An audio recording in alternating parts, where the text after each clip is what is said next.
கார்த்திக் தீபா சீரியலில் ஒரு அட்டகாசமான ரிவ்யூ பற்றி தான் இந்த வீடியோவில் பார்க்க போகிறோம்.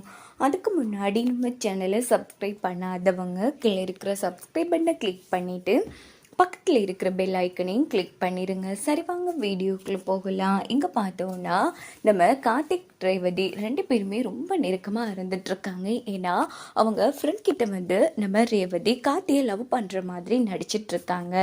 இன்னொரு பக்கம் பார்த்தோன்னா நைட்டு பார்ட்டிக்கு வந்து ஏற்பாடு பண்ணியிருப்பாங்க ரேவதியோட ஃப்ரெண்ட்.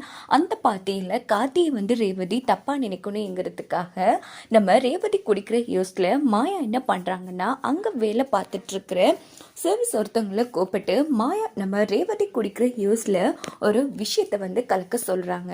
அதே மாதிரி அவரும் அதை கலந்து கொண்டு ரேவதி கிட்ட கொடுத்ததும் ரேவதியும் யூஸை மடக்குன்னு குடிச்சு முடிச்சிடுறாங்க. குடிச்சதும் ரூமுக்கு போகலான்னு எடுக்கிறாங்க.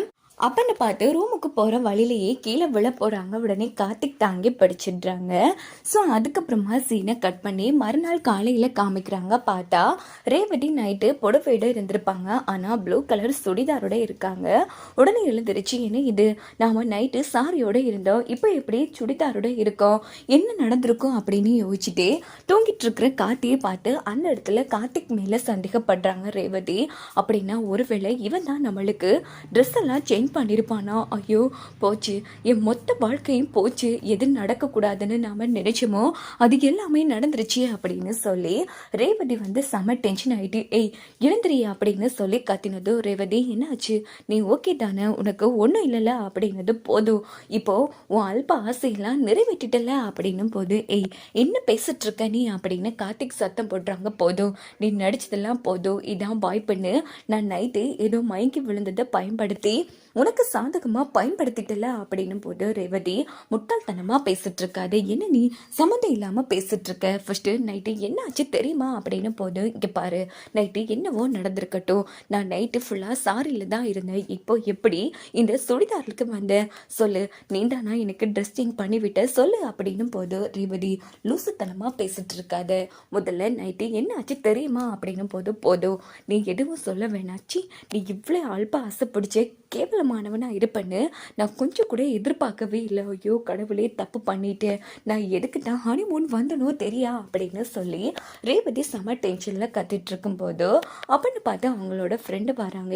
ரேவதி என்னாச்சுடி, ஆமாம் இப்போ நீ ஓகே தானே அப்படின்னும் போது உடனே நம்ம ரேவதி என்ன ஆச்சுடி, எனக்கு லைட்டாக தலை சுற்றி மயக்கம் வர மாதிரி இருந்துச்சு, அதுக்கப்புறமா என்ன ஆச்சுன்னே தெரியலடி அப்படின்னும் போது, என்ன ஆச்சா, ஐயோ கடவுளே உன்னால் நடக்கக்கூட முடியலடி, பாவம் உன் ஹஸ்பண்ட் வந்து எவ்வளோ சிரமப்பட்டாரு தெரியுமா, அவர் தான் உன்னை கஷ்டப்பட்டு ரூமுக்கெல்லாம் அழைச்சிட்டு வந்தார், அதுக்கப்புறமா நான் தான் உன்னை குளிப்பாட்டி இந்த சுடிதாரை மாட்டி விட்டேன் அப்படின்னும் போது ரேவதி அதிர்ச்சி ஆறாங்க. என்ன சொல்கிறடி அப்படின்னா, நீ தான் எனக்கு ட்ரெஸ் எல்லாம் சேஞ்ச் பண்ணி விட்டியா அப்படின்னும் போது, ஆமாடி உன் ஹஸ்பண்ட் ஏதோ பெரிய வேற யாரோ மாதிரி கூச்சப்பட்டு நின்றுட்டாரா, அதனால நான் தான் உனக்கு எல்லாமே பண்ணிட்டேன், ஆனால் உண்மையிலேயே சொல்ல போனால் உன்னோட ஹஸ்பண்ட் வந்து ஜென்டில்மேன் அப்படின்னு சொன்னதும் ரேவதிக்கு ஒரு மாதிரி போயிடுது. சரிடி, எனக்கு கொஞ்சம் வேலை இருக்குது, நான் கிளம்புறேன், ஏன்னா இன்னைக்கு நாங்கள் ஊருக்கு கிளம்புறோம் அப்படின்னதும், அப்பாடா தொலைஞ்சுப்போ அப்படின்னு ரேவதி யோசிக்கிறாங்க. இந்த பக்கம் நம்ம கார்த்திக் வந்து செமையாக முறைச்சிட்டு இருக்காங்க. இங்கே பாரு ரேவதி,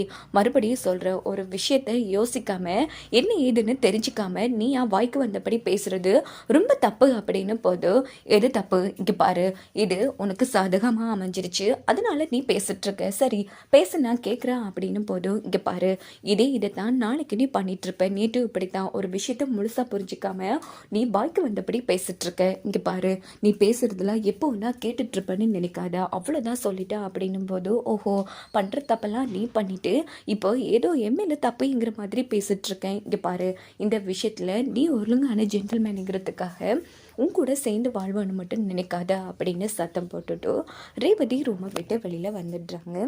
இதோட பார்த்தோன்னா இந்த ப்ரொமோ முடிச்சிருது. ஸோ இதுக்கப்புறமா கதைக்களத்தை என்ன மாதிரிக்கு கொண்டு போவாங்கன்னு பார்க்கலாம் வாங்க.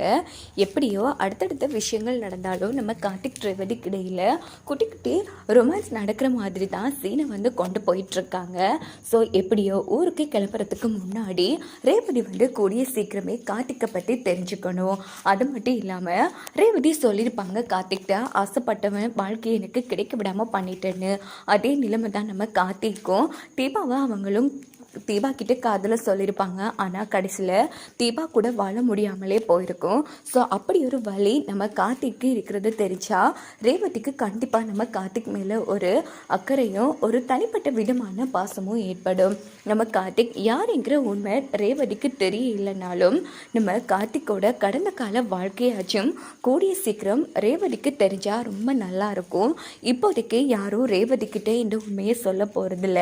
நம்ம மயில் தான் கடவுள் உணர்வாய். ஸோ அவங்களால மட்டும்தான் ரேவதிக்கிட்ட உண்மையை சொல்ல முடியும். அப்படி இல்லைன்னு சொன்னால் நம்ம சாமுண்டீஸ்வரியும் சொல்ல போகிறதில்ல. அதாவது நம்ம சாமுண்டீஸ்வரி உண்மையை சொல்லணும்னா மகேஷ் மாயா பற்றிய திருட்டுத்தனமான அந்த உண்மையை சொல்லணும். இப்போ சாமுண்டீஸ்வரி என்ன முடிவு எடுத்திருக்காங்கன்னா ஹனிமூன் போய் கார்த்திக் ரேவதி வாரத்துக்குள்ள மாயா மகேஷ் வாயாலேயே நம்ம ரேவதிக்கிட்ட உண்மையை சொல்ல வைக்கணும்னு. ஸோ இந்த மாதிரி சுச்சுவேஷனில் நம்ம சாமுண்டீஸ்வரி என்ன பண்ணுவாங்கன்னா நேராக மகேஷை போய் பார்த்து இப்படி உன் அன்னிக்கு ஃபோன் போட்டு ஒழுங்கு மரியாதையாக என் பொண்ணு ஊரில் இருந்து வந்ததும் உங்கள் 2 பேருக்கு இடையிலான தொடர்பு நீ சொல்கிறேன், இல்லைன்னா அவ்வளோதான் அப்படின்னு மிரட்டுவாங்க. ஸோ இன்னொரு பக்கம் சாமுண்டீஸ்வரி மாயாவை அவங்க வீட்டில் போய் மிரட்டலான்னு எடுக்கும்போது மாயா அந்த வீட்டில் இருக்க மாட்டாங்க. அப்போ அக்கம் பக்கத்துவங்க கிட்ட விசாரிப்பாங்க சாமுண்டீஸ்வரி. அவங்களே சொல்லுவாங்க இப்படி இத்தனை நாளாக காணோன்னு. அப்போ தான் சாமுண்டீஸ்வரி யோசிப்பாங்க, அதே நாள் தான் நம்ம பொண்ணு மாப்பிள்ளையும் ஹனிமூன் போனாங்க. அப்படின்னா கண்டிப்பாக என் பொண்ணு மாப்பிள்ளைக்கு இடையில் விரிசலை உண்டாக்குறதுக்காக மாயாவும் அங்கே போயிருக்கணும், விடக்கூடாது. நம்ம என் பொண்ணு கிட்ட அவளை நெருங்க விடவே கூடாது. நீ எப்படி அங்கே போய் பிரச்சனை பண்ணுறேன்னு நானும் பார்க்குறேன்டி.